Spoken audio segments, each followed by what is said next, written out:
जय हिंद दोस्तों, मैं गुणाल आपका स्वागत करता हूं। ये हमारे आधुनिक इतिहास के सीरीज का 19वां वीडियो है और आज का टॉपिक है 1857 का स्वतंत्रता संघर्ष, जिसके अंतर्गत हम लोग इस संघर्ष का विस्तार एवं परिणाम का अध्ययन करेंगे।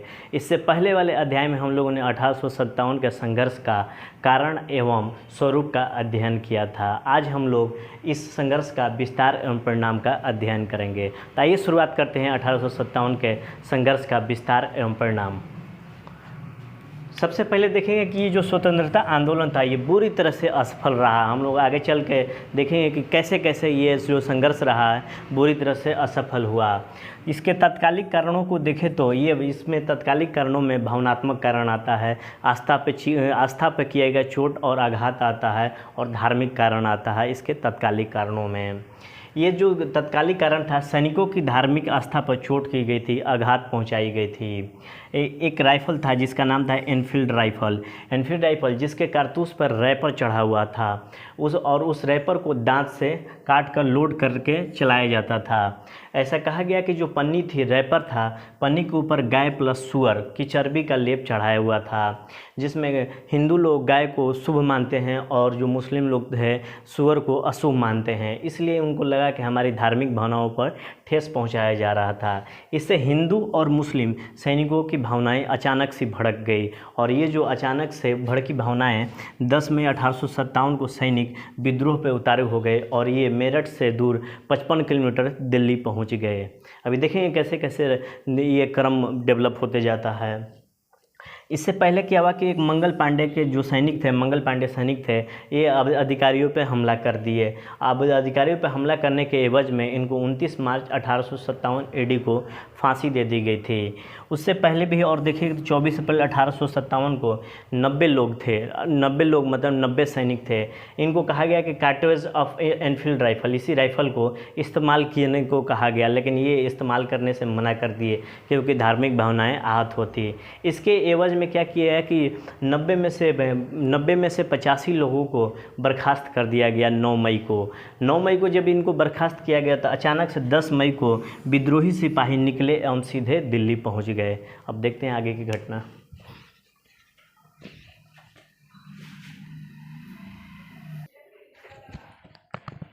$1857 के स्वतंत्रता संघर्ष के विद्रोह के स्वरूप को देखें तो क्या हुआ कि दिल्ली में बहादुर शाह सम्राट थे। हम लोग देख रहे थे मुग़ल सम्राट दिल्ली में थे, और मुग़ल सम्राट जो थे वो बहादुर शाह जफ़र थे।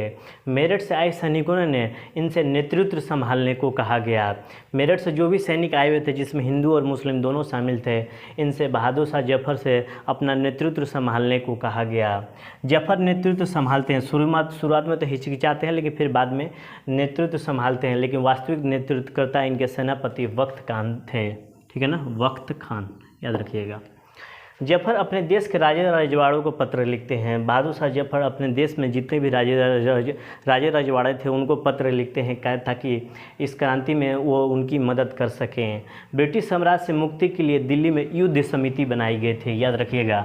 ब्रिटिश साम्राज्य से मुक्ति के लिए दिल्ली में क्या बनाया गया था, युद्ध समिति बनाई गई थी। इसमें वक्त खान के हाथ में इसका नेतृत्व सौंपा गया और विद्रोह की शुरुआत हो गई। अचानक हुआ ये विद्रोह, परंतु जल्द ही नेतृत्व हासिल कर लिया। ये जो विद्रोह था अचानक हुआ, लेकिन जल्द ही नेतृत्व संभाल लिया, ठीक है ना। यह नेतृत्व प्रांतीय ना होकर राष्ट्रीय था। ये जो था नेतृत्व जो था प्रांतीय ना होकर राष्ट्रीय हो गया। पत्र में जो बहादुर शाह जफ़र ने राजा रजवाड़ों को लिखा था, पत्र में भारतीय राज्य का महासंघ त्याग करने को कहा गया था। ठीक है, जो हम कहते हैं कि चलिए ठीक है, शुरुआत जरूर सिपाहियों से हुई, परंतु बाद में ये फैलता चला गया और राष्ट्रव्यापी स्वरूप हासिल कर लिया, पैन इंडिया स्वरूप हासिल कर लिया, ऑल इंडिया स्वरूप हासिल कर लिया। अब देखेंगे कि अंग्रेज़ों के पास उस समय सारी संचार की व्यवस्थाएं थी, जिसके अंतर्गत रेल, तार, ये सभी थे, लेकिन सब कुछ हाथ में था इनके, अंग्रेज़ों के हाथ में। लेकिन इसके बावजूद भी यह विद्रोह फैलता चला गया। तो ये विद्रोह के पीछे फैलने का मुख्य कारण था कि कहीं ना कहीं राष्ट्रवादी भावनाएँ उबाल मार रही थी, राष्ट्रवादी भावनाएँ काम कर रही थी इसके राष्ट्रव्यापी स्वरूप हासिल करने में। लेकिन कुछ क्षेत्रों को, भारत के कुछ क्षेत्रों को छोड़ दे लेकिन भारत के कुछ क्षेत्र इस विद्रोह में शामिल नहीं हुए थे। जैसे नॉर्थ ईस्ट का क्षेत्र इस विद्रोह में शामिल नहीं हुआ, गुजरात और राजस्थान शामिल नहीं हुआ, पूर्वी पंजाब तक ये विद्रोह सीमित रहा, हिमाचल प्रदेश और जम्मू कश्मीर का क्षेत्र शामिल नहीं हुआ, दक्षिण भारत में नर्मदा नदी तक ये जो विद्रोह था, ये जो अपना स्वतंत्रता संघर्ष का विद्रोह था वहीं तक सीमित रहा। इन सब यहाँ पर विद्रोह ना होने का मुख्य कारण था यहाँ पर भौगोलिक दूरियाँ थी, क्योंकि विद्रोह का केंद्र दिल्ली था, इनसे ये थोड़ी थोड़ी दूरी पर थे, ठीक है ना। हिमाचल जम्मू कश्मीर ये ऊपर पड़ गए, नीचे जाके दक्षिण भारत बहुत दूर पड़ जाता है, नॉर्थ ईस्ट का तो पार्ट बिल्कुल ही अलग हो जाता है, गुजरात और राजस्थान पश्चिमी पार्ट पड़ जाता है। तो इस बीच में जितने भी थे वहाँ पर तो हुए, लेकिन इन पार्ट को छोड़कर वहाँ विद्रोह, इन पार्टों में, इन क्षेत्रों में, इन हिस्सों में विद्रोह नहीं हुआ। नेतृत्वकर्ता के रूप में देखें तो ये नेतृत्वकर्ता आज हमारी लोक चेतना के नायक बन चुके हैं। इन नेतृत्वकर्ताओं के बारे में थोड़ी थोड़ी जानकारी प्राप्त करते हैं। कानपुर में थे अपने नाना साहब, जून 1857 में ये पराजित हो गए और समर्पण करके नेपाल भाग गए। उसके बाद इनके सेनापति तात्या टोपे थे, इनके पक्ष में लड़े, कानपुर नाना साहब के पक्ष में लड़े थे। उसके बाद लेकिन क्या हुआ कि दोस्त ने इनके साथ धोखेधड़ी कर दी तात्या टोपे के साथ और ये मारे गए। उसके बाद लखनऊ में देखते हैं बेगम हजरत महल, मार्च 1858 तक अंग्रेज़ों ने लखनऊ पर भी अधिकार कर लिया और ये भी नेपाल चली गई। बरेली में खान बहादुर खान थे, जगदीशपुर में बाबू कुंवर सिंह थे, 80 वर्ष के एक वृद्ध पुरुष, पकी उम्र में भी अंग्रेज़ों का सामना किया। जो आरा के जगदीशपुर जो है बिहार में एक आरा जगह है, आरा के पास में है जगदीशपुर। फैजाबाद मौलवी अहमद उल्लाह ने किया था। ये सब नाम याद कर लीजिएगा, प्रीलिम्स में 1-2 नंबर के आ जाते हैं पीसीएस एग्जाम में। मुख्य मुद्दा है कि कारण क्या था, स्वरूप था, वो ज़्यादा ही महत्वपूर्ण हो जाता है। बट इन नेतृत्वकर्ताओं के नाम भी याद रखेंगे और कोट करेंगे तो अपना जो आंसर होगा वजनी हो जाएगा, उसका वेट बढ़ जाएगा। अवध में देखें तो 1.5 लाख लोग मारे गए थे, जिसमें 1 लाख लोग जनसाधारण के लोग मारे गए थे। 1859 में ऊपर के नेतृत्वकर्ता जितने भी ये थे, देखेंगे कि अवध में इतने लोग मारे चुके, लेकिन देखेंगे आगे चल के कि 1859 तक आते आते एक झांसी भी होती है जहाँ पर रानी लक्ष्मीबाई होती है, जो 17 जून 1858 को शहीद हो गई थी अंग्रेज़ों से लड़ते लड़ते। तो सन 1859 तक जितने भी थे ये नेतृत्वकर्ता सारे मर चुके थे, ठीक है ना। अब देखते हैं कि जो अपना 1800 स्वतंत्रता संघर्ष था उसके और भी क्या थे।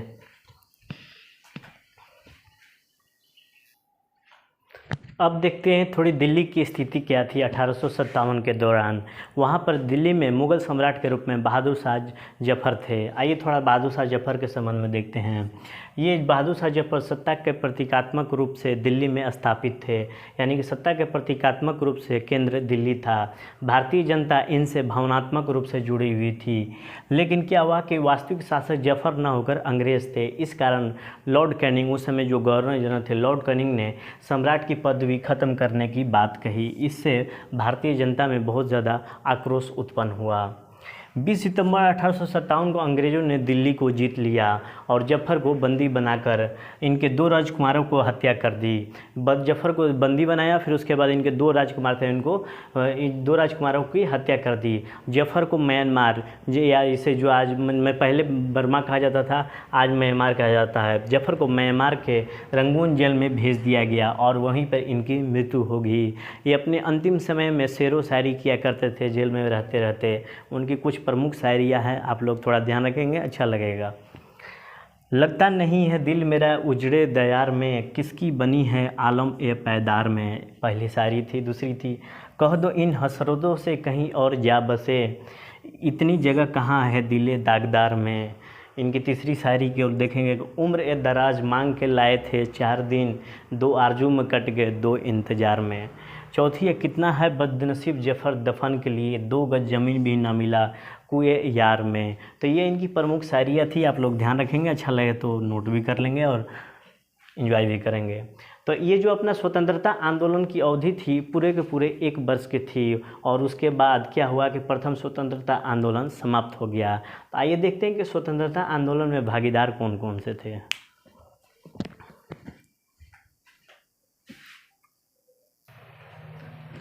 प्रथम स्वतंत्रता संघर्ष में भागीदारों की बात करें तो इस संघर्ष में सैनिक, शासक वर्ग जो धनी वर्ग थे, ग्रामीण जनता जिसमें किसान, दस्तकार, कलाकार शामिल हैं और शहरी लोग भी कुछ शामिल थे। पूरी तरह तो नहीं, शहरी लोग कुछ थोड़ी बहुत शामिल थे। क्रूर जमींदारों साहूकारों से ग्रामीण जनता की लड़ाई हुई। जो भी ग्रामीण जनता थी, क्रूर साहूकारों और जमींदारों से लड़ाई हुई। जमींदार जो थे अंग्रेज़ों के एजेंट हुआ करते थे और साहूकारों से ये ग्रामीण जनता ऋण लिया करती थी। जमींदार ज़्यादा लगान वसूलते। लगान ना चुकाने की स्थिति में साहूकारों के पास ये जो किसान थे ज़मीन गिरवी रखते थे और ये जो साहूकार थे ऊंचे ब्याज दर पर ऋण देते थे, ठीक है ना। और ये जो किसान थे इस इतनी ऊंचे ब्याज दर को न चुकाने के कारण आजीवन इसी साइकिल में फंसे रहते थे। इसके बाद क्या हुआ कि जब विद्रोह हुआ तो ये जो किसान थे, दस्तकार थे, कलाकार थे, दस्तकार थे, किसान और कलाकार थे, जमींदारों और साहूकारों के घर में आग लगा दी और बही खाते जहाँ पर उधार वगैरह चाहे जो भी था उसमें आग लगा दी। यही लोग शोषक थे, ये लोग शोषक थे और इनकी स्थिति के लिए यही वर्ग जिम्मेवार था। जमींदार और साहूकार वर्ग थे, ये ग्रामीण जनता के शोषक के रूप में शामिल हुए। जो ग्रामीण जनता थी इनका शोषण जमींदार और साहूकार वर्ग किया करता था। इनकी स्थिति के लिए यही वर्ग जिम्मेवार था। हर वर्ग की भागीदारी थी इस स्वतंत्रता आंदोलन में। तो देख लीजिए, सैनिक शामिल थे ही, शासक वर्ग शामिल था ही, ग्रामीण जनता और थोड़ी बहुत शहरी जनता भी इसमें शामिल था ही। अब देखते हैं कि ये आंदोलन असफल क्यों रहा। ये आंदोलन की असफलता के पीछे कारण क्या था, इसको समझने का प्रयास करते हैं। इस आंदोलन का असफल होना उतना आश्चर्यजनक नहीं है कि हम जानते हैं कि इतनी बड़ी शक्ति के अगेंस्ट में लड़ना है तो असफल तो होगा ही। असफल होना इस आंदोलन का उतना ज़्यादा आश्चर्यजनक नहीं है, किंतु इसका सफल हो जाना आश्चर्यजनक होता है कि सफल कैसे हो गया। असफल होना ही था क्योंकि बहुत बड़ी शक्ति के विरुद्ध में हम खड़े थे। बहुत बड़ी शक्ति का मतलब हो गया कि अंग्रेज़ों के पास बढ़िया धन था, राजस्व की अच्छी प्राप्ति थी, साधन था उनके पास, रेल था, डाक और गाड़ी, सैन्य संख्या इनके हमसे बेहतर थी, संगठन इनके पूरे देश में सत्ता स्थापित होने से इनका सैन्य संगठन था, ठीक है ना। तो इस वजह से क्या हुआ कि हम लोग इतनी बड़ी शक्ति के सामने खड़े थे, इस वजह से असफल हो गए। भारत में उस समय तक एक राष्ट्र की अवधारणा नहीं थी। भारत में जो उस समय 1857 के दौरान एक राष्ट्र की अवधारणा नहीं थी। अपने अपने राज्यों को ही वो संपूर्ण मान के चलते थे और यही राष्ट्र है, यही मानकर चलते थे। सभी राजे महाराजे अपने राज्य को संपूर्ण मानते थे।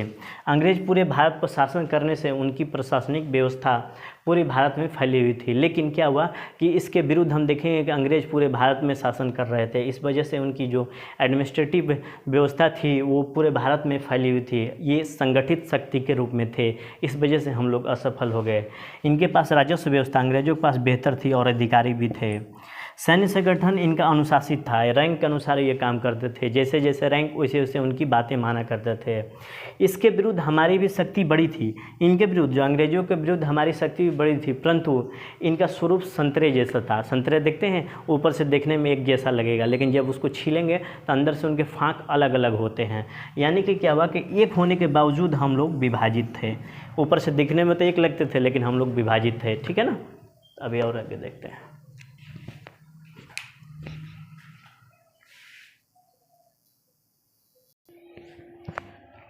भारतीयों का संगठन संतरे के फाँक जैसा था, संतरे जैसा था। यानी कि ऊपर से एक जैसे दिखते थे लेकिन अंदर से बटे हुए थे, जैसे संतरा का फाँक बटा हुआ था। इसलिए छोटी छोटी शक्तियों का समूह इसे जोड़ के एक बड़ी शक्ति बना सकते हैं, लेकिन उनमें वह ताकत नहीं आ सकती जो कि वो एक ही शक्ति में आती है। तो अंग्रेज पूरी तरह एकदम गोल थे, मतलब इसमें कोई बंटवारा नहीं था, लेकिन जो भारतीय थे अलग अलग बटे हुए थे। अब इनको जोड़कर तो एक शक्ति बना सकते हैं, लेकिन उतनी बड़ी शक्ति नहीं बना सकते जितना एक शक्ति में होगा, यानी कि एक शक्ति में जितना पावर होगा। दूसरा देखेंगे कि ये जो आंदोलन था, ये जो स्वतंत्रता संघर्ष था, ये योजनाबद्ध नहीं था। कुछ लोग कहते हैं कि ये अचानक हो गया, कुछ लोग कहते हैं कि ये अचानक हो गया क्योंकि ये जो आंदोलन की शुरुआत 31 मई को होने वाली थी, परंतु ये 10 मई को हो गई। कमल के फूल और रोटियों के माध्यम से सूचना पहुंचाने का काम होती थी, ठीक है ना। कि सूचना का तरीका था एक राजा से दूसरे राजा तक या एक जगह से दूसरे स्थान तक पहुंचाने के लिए प्रतीकों का यूज किया गया, जिसमें कमल के फूल और रोटियों का प्रयोग किया गया।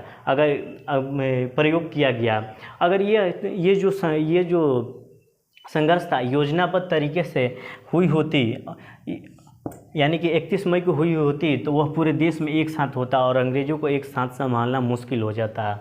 लेकिन क्या हुआ कि जब हम योजनाबद्ध तरीके से ये आंदोलन नहीं हुआ तो छिटपुट विद्रोह कहीं कहीं हो रहे थे। तो छिटपुट विद्रोह को होने से अंग्रेज़ों को संभालने में कोई दिक्कत नहीं हुई। सेना की ज़रूरत होती तो उसे बुला लेते थे और वहाँ ज़बरदस्त दमन का दौर शुरू कर देते थे। समय से पूर्व विस्फोट, योजना के कमी का होना, ये हमारी असफलता का बहुत बड़ा कारण था। ठीक है ना। ये जो आंदोलन था ये राष्ट्रव्यापी नहीं रहा। भारत के पश्चिमी भाग, भारत का नर्मदा नदी का दक्षिणी भाग यानी कि दक्षिणी भारत, नॉर्थ ईस्ट भारत अछूता रहा। इस कारण से इसे जो व्यापकता मिलनी चाहिए, जो बड़ा विस्तार मिलना चाहिए, वो नहीं मिल पाया। राजे रजवाड़े जो थे अंग्रेज़ों के साथ हो लिए, और जो भी राजे रजवाड़े थे, और मैक्सिमम तो नहीं कहेंगे, कुछ लोग जो थे वो अंग्रेज़ों के साथ हो लिए, ये हमारे लिए प्रतिरोधक शक्ति का काम किए। अगर ये आंदोलनकारियों के साथ होते राजे रजवाड़े तो समर्थक शक्ति का काम करती और एक अलग ही आंदोलन का स्वरूप हमारे सामने दिखाई देता। अंग्रेज़ों को साथ देने वाले में जो मराठा थे, ग्वालियर के सिंधिया, इंदौर के होलकर, हैदराबाद के निज़ाम, जोधपुर के राजा, भोपाल के नवाब, पटियाला, जिंद और सिख के क्षेत्रों में अंग्रेज़ों का समर्थन मिला। ये अंग्रेज़ों के समर्थक थे, इससे हमारी भारतीय शक्ति कमज़ोर होती चली गई।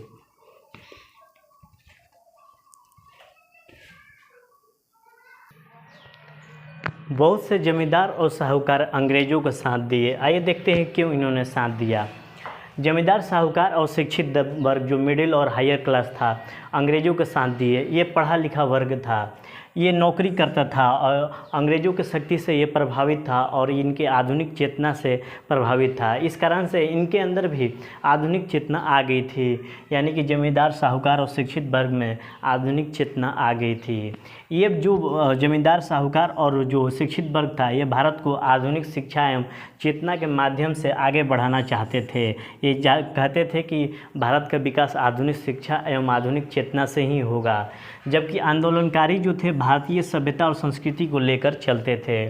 अगर आंदोलनकारी जीत गए, अगर कह रहे थे कि अगर मैं आंदोलनकारियों का साथ देता, चाहे साथ देता जमींदार, साहूकार और शिक्षित वर्ग अगर आंदोलनकारियों का साथ देता तो ये आंदोलनकारी जीत जाते। अगर जीत जाते तो भारत का विकास नहीं हो सकता, क्योंकि भारतीयों के पास प्रगतिशील विचार नहीं था। भारत फिर से अंधविश्वास के दलदल में फंस जाता है। इसलिए ये अंग्रेज़ों के साथ दिए। और इसके अलावा भी और अन्य कारणों को देखें तो अगर आंदोलनकारी के साथ ये वर्ग शामिल हो जाता और अंग्रेज़ जीत जाते तो अंग्रेज़ों के राज में इनकी पूछ खत्म हो जाती, इनकी मांग खत्म हो जाती। इस कारण जमींदार, साहूकार और शिक्षित वर्ग स्वार्थी वर्ग में तब्दील हो चुका था। ये अपने स्वार्थ को देख रहा था, इसमें कोई राष्ट्र की चिंता नहीं थी, इसलिए ये अंग्रेज़ों का साथ दिए। इसके बाद देखेंगे आंदोलनकारियों के पास शस्त्रों की कमी थी। बहुत से परंपरागत हथियारों से ये आंदोलनकारी लड़ रहे थे, डंडे, तीर, धनुष, भाला, इससे लड़ा करते थे। लेकिन अंग्रेज़ों के पास एनफील्ड राइफल और तोप थी। इनका मुकाबला भारतीयों के पास नहीं था। इनका मुकाबला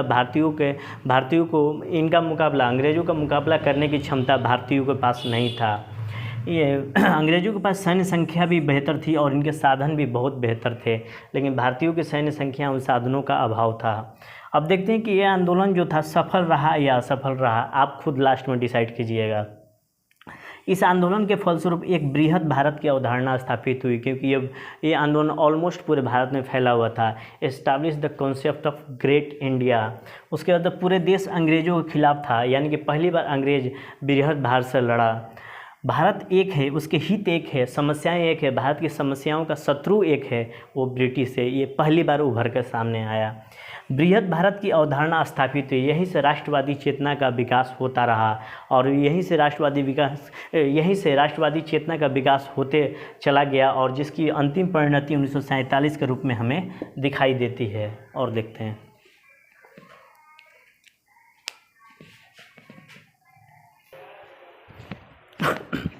1857 के क्रांति के बाद अंग्रेज़ों के खिलाफ एक बेचैनी शुरू हो गई थी। पूरे देश में व्यापक आंदोलन का श्री गणेश हो चुका था, यानी कि पत्थर लुढ़काया जा चुका था। अब उसे रोकना संभव नहीं था। मन में स्वतंत्रता के आकांक्षा का बीज पड़ चुके थे। यही आकांक्षा के बीज धीरे धीरे अंकुरित होकर पल्लवित एवं पुष्पित हुए एवं फल के रूप में हमें 1947 के स्वतंत्रता के रूप में हमें दिखाई देता है। 1947 AD के स्वतंत्रता प्राप्ति के साथ ये फल हमें दिखाई देता है। तत्कालिक रूप में देखें तो ये हमारा स्वतंत्रता आंदोलन सफल रहा। अगर हम इसे व्यापक प्रभाव के रूप में देखें तो निसंकोच ये कहना चाहिए कि भविष्य में सफलता के लिए जो द्वार खोला, उस दृष्टि से ये आंदोलन असफल नहीं हुआ। इस आंदोलन के बाद कंपनी का शासन समाप्त हो गया। ब्रिटिश संसद सीधे सीधे भारत पर शासन करने का निर्णय लिया और इस प्रकार फिर से भारत में ब्रिटिश शासन के नए युग की शुरुआत हुई, नए शासक की शुरुआत हुई जिसका चरित्र पूर्ववर्ती शासक से अलग नहीं था। फिर माने कि अगर ब्रिटिश सरकार ने अपने हाथ में शासन की बागडोर संभाली थी, एक वैध सरकार थी और इस वैध सरकार के खिलाफ हम लोग संवैधानिक लड़ाई लड़ेंगे। आगे चल के देखेंगे इन चीज़ों का कि हम लोग संवैधानिक लड़ाई लड़ते लड़ते अपने अधिकारों की मांग करते हैं। तो ये रहा अपना 1857 का स्वतंत्रता संघर्ष का विस्तार एवं परिणाम। और इस तरह से 1857 का जो प्रथम स्वतंत्रता संघर्ष था सभी टॉपिक को कवर करते हुए समाप्त कर दिया हूँ। और आगे चलकर अगले अध्याय में हम लोग 1857 के बाद यानी कि 1858 में ब्रिटिश संसद के हाथ में भारत की बागडोर होती है, यहाँ से कैसे नीतिगत परिवर्तन लाते हैं भारत के संदर्भ में, उसको देखने का प्रयास करेंगे। ठीक है, तो आज भर के लिए इतना ही। आपके सभी के लिए धन्यवाद। नमस्कार, जय हिंद।